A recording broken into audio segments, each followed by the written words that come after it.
Vamos agora com o painel Liderar é Cuidar, a jornada de desenvolvimento de líderes. Convidamos ao palco Alessandra Meche e Inês Amaro, mulheres maduras, inquietas, engajadas, dinâmicas, inspiradoras e realizadoras. Compartilham uma história de parceria e amizade construída ao longo de 40 anos de vida, identificadas com o valor da dignidade humana e causas sociais. Assistentes sociais há mais de 35 anos no mercado. Experiência no mundo corporativo privado e público, na academia e no terceiro setor. Know-how de implementação pela abordagem intervencionista do serviço social. Maestria na compreensão e facilitação de processos sociais e grupais nas organizações e na condução de programas de desenvolvimento de líderes, dispostas e comprometidas em retribuir e expandir tudo que aprenderam nestes 60 anos de vida. Subam ao palco, meninas. E para mediar o painel, Renata Almeida, nossa colaboradora, Relações Públicas, com pós-graduação em Marketing Digital, Terceiro Setor e Projetos Sociais, com a experiência do colaborador e nos processos de RH, e será a mediadora desse painel. É com vocês, meninas. Boa tarde, pessoal. Agora sim. Oi? Boa tarde, pessoal. Tudo bem? Olha, é uma baita honra para mim estar aqui nesse painel com essas duas maravilhosas, né? Parceiras aqui, super parceiras da casa. A Ali, que está conosco já, indo para o 4º ano da nossa jornada de lideranças, conduzindo brilhantemente, né, Ali? A Inês, que agora também está caminhando conosco, né, Inês? Que nos presenteou um workshop muito bacana também sobre visão sistêmica, né? E essa jornada da liderança traz muito orgulho para a gente, né?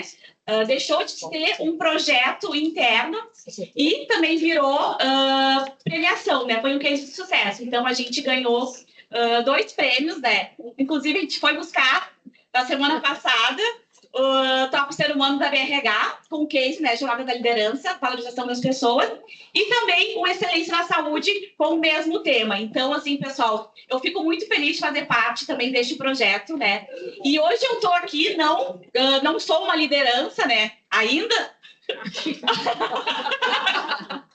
Mas estou no caminho, estou em construção. E estar nesse projeto é muito bacana, né? Então, assim, pessoal, eu não sou liderança, mas eu me considero uma referência. Porque ajudei a construir um pouco deste projeto, né? Ajudei a construir também um pouco do nosso RH da casa. E é muito gratificante, né? Também participar disso. E é o que a gente faz no nosso dia a dia, né? Que é liderar e cuidar, e principalmente cuidar de quem cuida. Então, vou passar a palavra, então, para a Ali, para a gente expandir um pouquinho sobre liderança. Então tá, gente. Estão me ouvindo? Sim? Boa tarde, muito obrigada pelo convite. Prazer poder estar aqui, dividindo esse espaço com a Inês, com a Rê. E falar sobre liderança, né? Liderança inspiradora é um tema muito amplo, muito grande, né? Vocês estão já no final de tarde, já passaram um dia aí reunidos com tantas palestras, tantas falas, né? Tantos momentos aí de reflexão.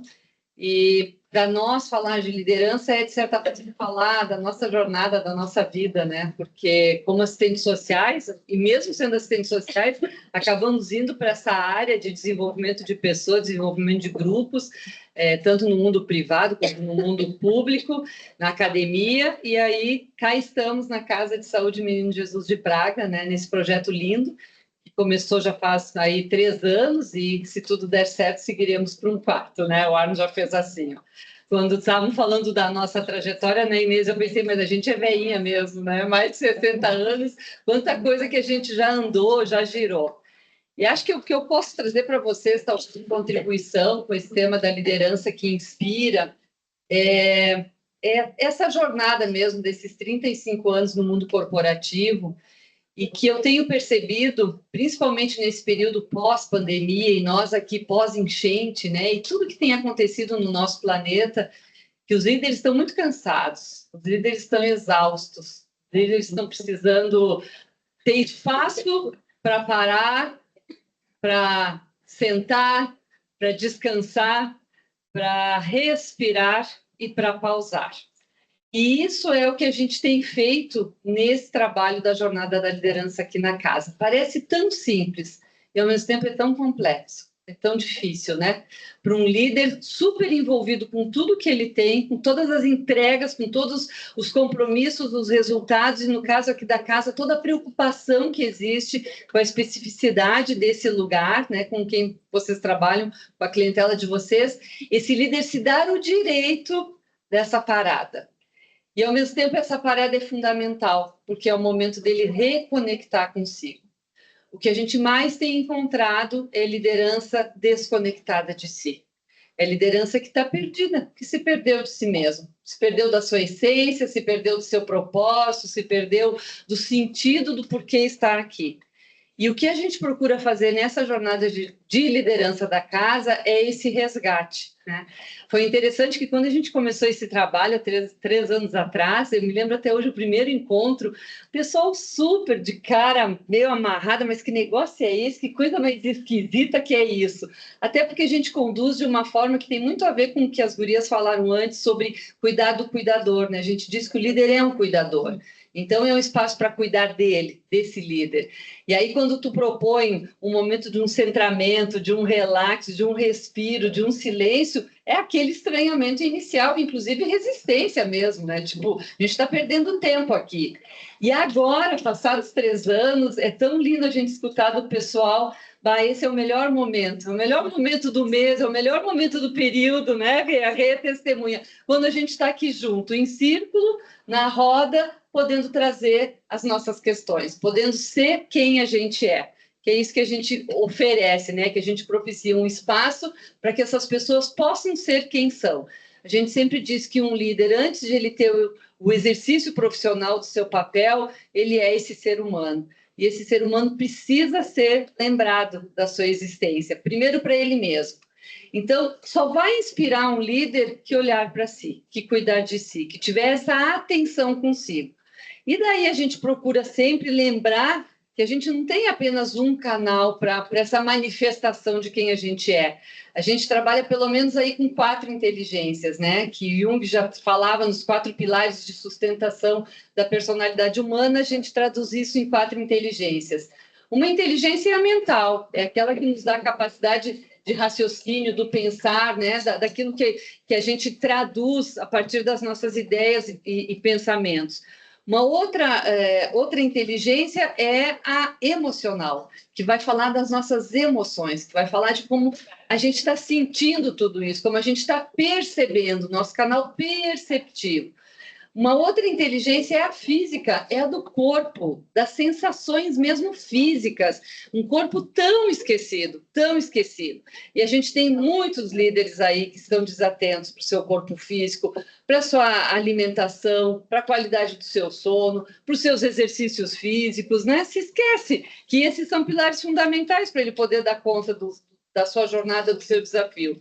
E, por fim, não por ser, sendo a última, mas não menos importante, é a inteligência espiritual. E quando a gente fala em inteligência espiritual, a gente não está falando em religião, mas a gente está falando em abrir o canal intuitivo, em abrir o canal daquilo que é menos concreto, menos palpável, menos tocável, e, no entanto, nos traz tantas respostas e nos traz tantos caminhos quando a gente se abre para ele.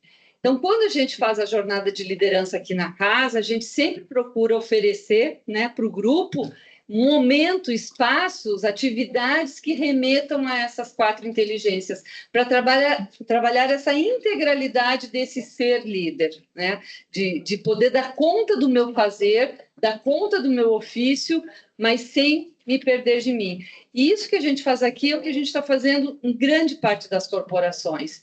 Tem dado muito certo, tem dado muito eco. Então, isso nos confirma que é o caminho, né? Que é o que as pessoas estão precisando muito mais do que conhecimento teórico e do que metodologia, que para isso as pessoas estudam e fazem cursos e vão para a internet e descobrem. O que elas mais precisam é um espaço de ufa, aqui eu posso ser.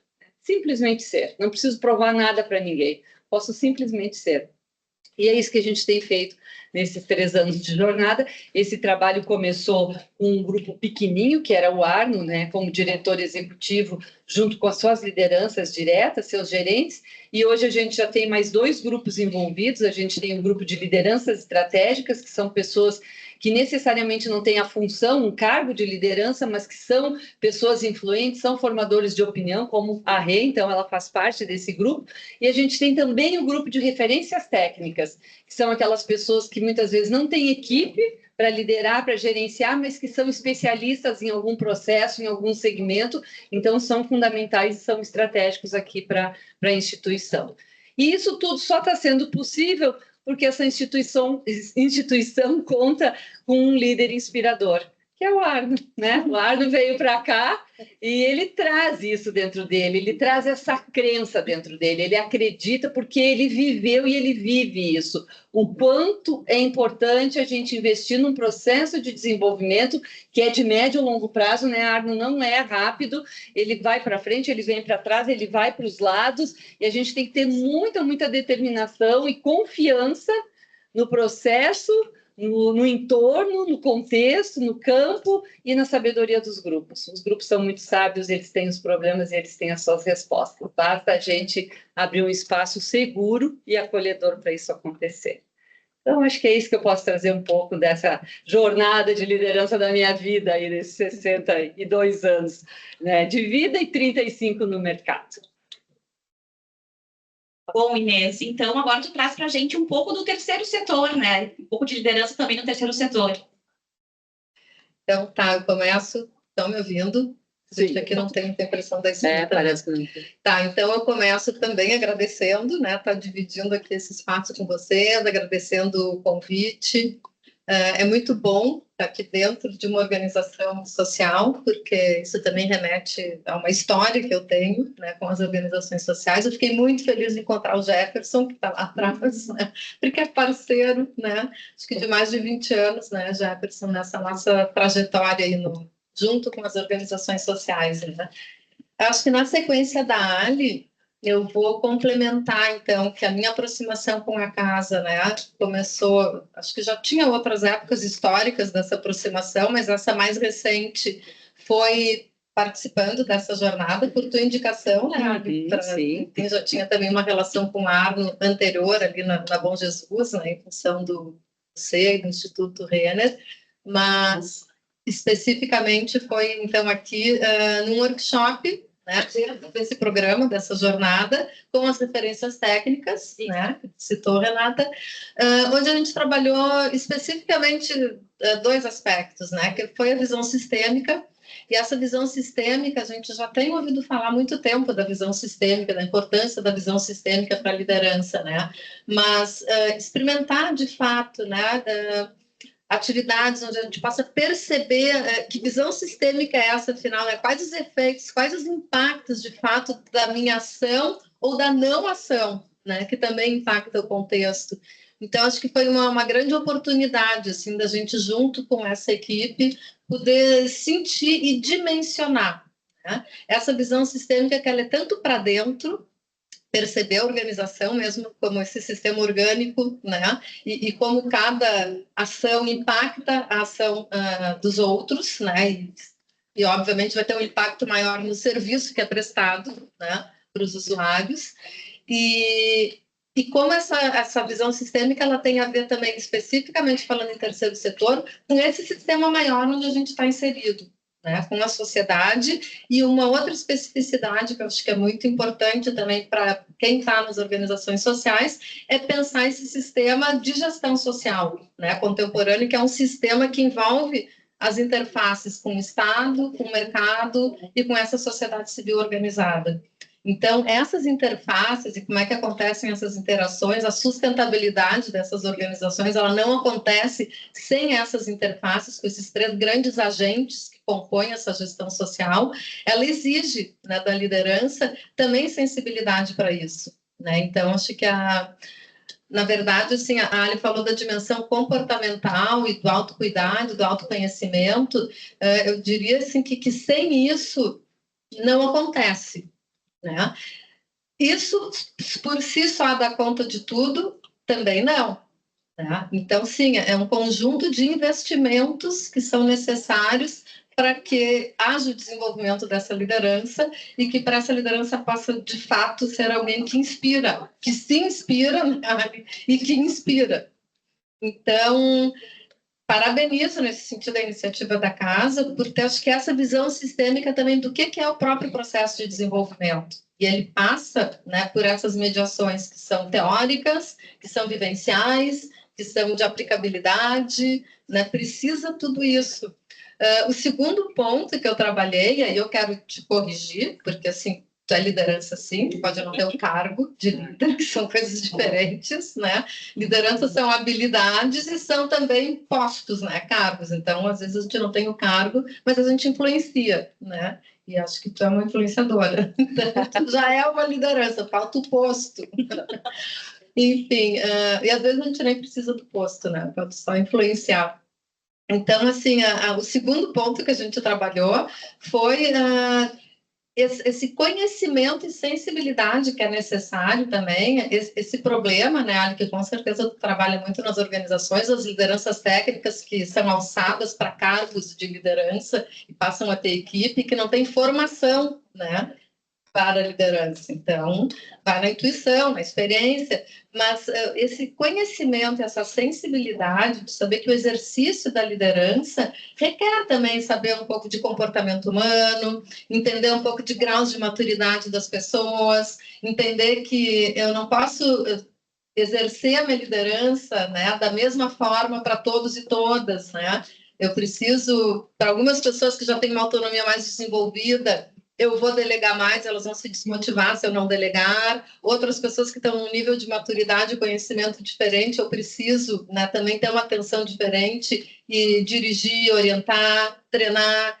Então, essa sensibilidade foi um outro ponto que a gente trabalhou nesse workshop, que envolve conhecimento e sensibilidade, né, de perceber, não somos todos iguais, né, precisamos, nos movimentamos diferente, com graus de autonomia diferentes, né.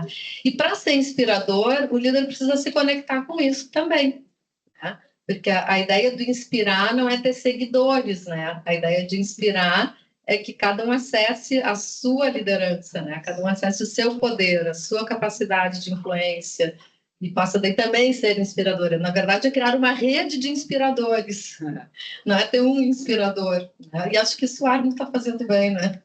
Criando uma rede de pessoas inspiradoras, né? Então, assim, acho que a minha participação, né, nessa jornada foi nesse sentido, espero também poder prosseguir com vocês. E acho que falando especificamente do terceiro setor, e já resumindo aqui para não me alongar, ver o Jefferson me fez ter mais vontade ainda de comentar algo que eu ia comentar, tá? Que é o seguinte, gente, final da década de 90, início dos anos 2000, pela universidade, né, pela PUC, especialmente pela FIJO, Fundação Irmãos José Altão, a gente começou a fazer um trabalho muito forte de cursos de extensão e de especialização em gestão do terceiro setor. Foi o boom do terceiro setor. Né? Essas organizações sociais entraram para a agenda pública, entraram no cenário brasileiro e foram uma grande aposta. Né, pelo potencial que essas organizações ofereceram na época de poder trazer inovação, poder trazer profissionalização e poder nos ajudar a avançar na garantia de direitos sociais, não mais apenas pelas políticas públicas executadas pelo poder público, mas sim na parceria com esse setor privado com fins públicos. Então, essa luta, ela é histórica. A luta pela profissionalização da gestão, pela profissionalização do terceiro setor, é uma luta que tem 25 anos, 30 talvez, 95, acho que pode ser a partir dali. Né? E de lá para cá, é interessante a gente pensar assim, eu fiquei escutando a casa e vendo a programação de vocês hoje, pensando, a casa acho que pode ser um símbolo, e com outras organizações que viraram a página, assim, né? Que conseguiram fazer acontecer essa profissionalização e seguem, claro, plenos de novos desafios para a gestão. Mas esse investimento, né, ele é um investimento que ainda segue sendo um desafio, por todas as questões, né, que a gente sabe que desafiam a sustentabilidade da gestão.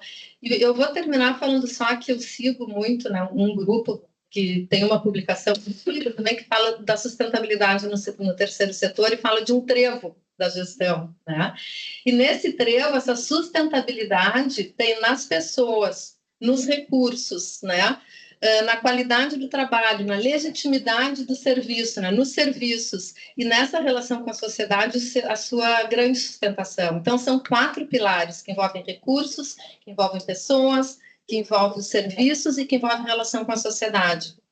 Esse líder do terceiro setor precisa cuidar, né, da gestão desses 4 pilares e que envolvem motivação, legitimidade, qualidade e capacidade. Então, eu acho que é um bom norteador assim, para sustentar o que é essa gestão, né, o que é o desafio dessa gestão, e onde, claro, a centralidade é o cuidar das pessoas, mas para isso, né, tem toda uma rede que precisa acontecer. E quando estavam falando antes em saúde mental, tem pesquisas específicas do terceiro setor, a gente tem mais suscetibilidade entre outras organizações, mas a natureza das organizações sociais, ela tem uma suscetibilidade maior, sim, para burnout, ansiedade, pela precariedade em geral dos recursos, pelo trabalho fim de semana, pela realidade social sempre muito dura, né? Isso a assistente social conhece bem, né? A gente sabe o que é lidar com as realidades sociais, com a impotência. Então, tem muitas questões específicas, né, que precisam, de fato, ser cuidadas. Acho que termino por aqui. Então, para finalizar, gurias, eu vou fazer uma pergunta para vocês, né? Linkando um pouco o que tu trouxe, Inês, dessa questão da liderança no terceiro setor, né? A gente vê muito, há um tempo atrás, e acho que a gente continua ainda ouvindo o estigma de que não é possível ter uma carreira e ter uma liderança no terceiro setor, né? Então, como que vocês acham que a gente pode transformar essa narrativa? Qual a opinião de vocês? Estava fazendo a pergunta, eu estava me lembrando de uma fala que aconteceu num dos nossos encontros, final de um ano, em que uma das participantes disse: tá, mas a gente é uma ONG, a gente não é uma empresa, a gente não funciona como uma empresa, como um negócio, né, Carol? A gente é só uma ONG. E a gente disse: pode ser uma ONG, mas é sim um negócio social, vai ter resultados sim para entregar, tem resultados para entregar, tem prestação de contas para fazer, tem que prestar contas até de uma forma mais ampla, porque é para a própria sociedade, na medida em que, né, recebe recursos que vêm dessa sociedade, que vêm do poder público, que vêm de doações. Então, é muito interessante que muitas vezes, dentro das próprias organizações sociais, se cria esse estigma e essa ideia de que não, se somos uma ONG, a gente não tem esses compromissos, a gente não tem essa visão, a gente não precisa isso. Precisa tudo isso, sim. E acho que, como a Inês disse, a gente percebe o quanto esse é um setor possível no nosso país e necessário, né? Mais do que possível, necessário. Na imensidão que é o Brasil, com as causas sociais que o Brasil enfrenta, com toda a problemática que nós temos nesse país de dimensão continental, as organizações sociais, né, os negócios sociais, eles são fundamentais para fazer essa roda girar. Tem muita gente precisando, então é possível sim profissionalizar, é possível sim fazer carreira, é possível sim crescer dentro dessa área, se tornar um líder expoente nessa área, porque tem muita possibilidade, tem muito campo, tem muito por fazer. A gente ouve, inclusive, finais de ano que termina o ano e as granas sobram porque não tem projetos apresentados para poder usar dinheiros que estão aí que poderiam ser utilizados na área social, né? Então, tem muito mesmo para isso acontecer. Vou só emendar, eu e a Inês, quando a gente se apresentou ali, a gente fala dessa nossa inquietude, né? Porque, sim, somos mulheres, como a gente disse, maduras, já passamos de 60 anos, já fizemos muita coisa na nossa vida, no mundo do trabalho, e a gente sempre carregou uma inquietude que nunca se calou dentro de nós, que é essa inquietude de fazer algo a mais, de fazer algo que tenha um impacto positivo, de fazer algo, de certa forma, que a gente pudesse devolver para a sociedade tudo que nos foi beneficiado, tudo que a gente recebeu, porque a gente sabe que somos mulheres muito privilegiadas para a gente poder estar nesse lugar hoje que a gente está na nossa vida, né? E isso nos levou nessa inquietude, mesmo cada uma tendo sua carreira, eu mais no mundo corporativo, a Inês na academia, e isso se conversa o tempo todo, né?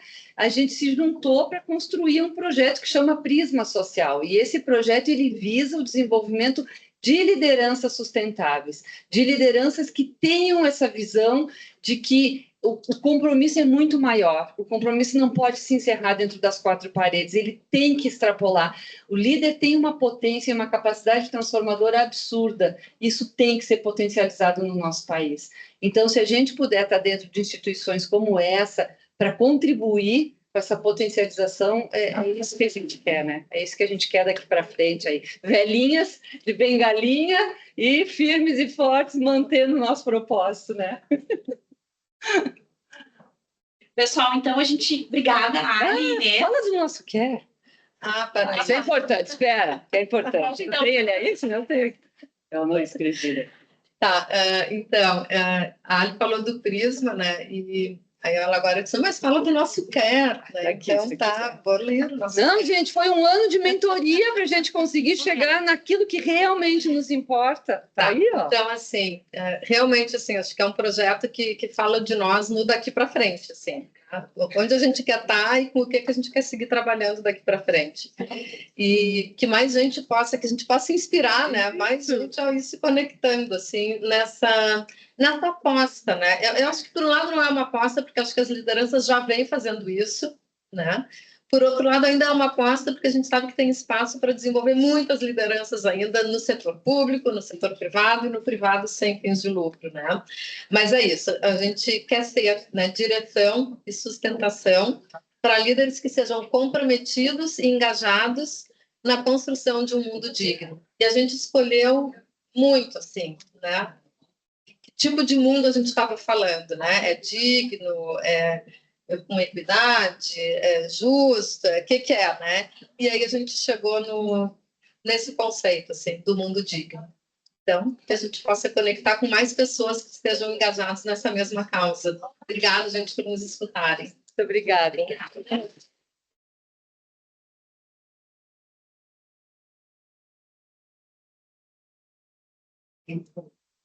Eu ia ter pergunta, mas eu vou cortar. Não, acho que não, tem mais gente. Eu? Obrigada, pode ir. Pode ir. A gente tem a mão no meio com vocês. Isso. Obrigada, Ali, Inês, Renatinha.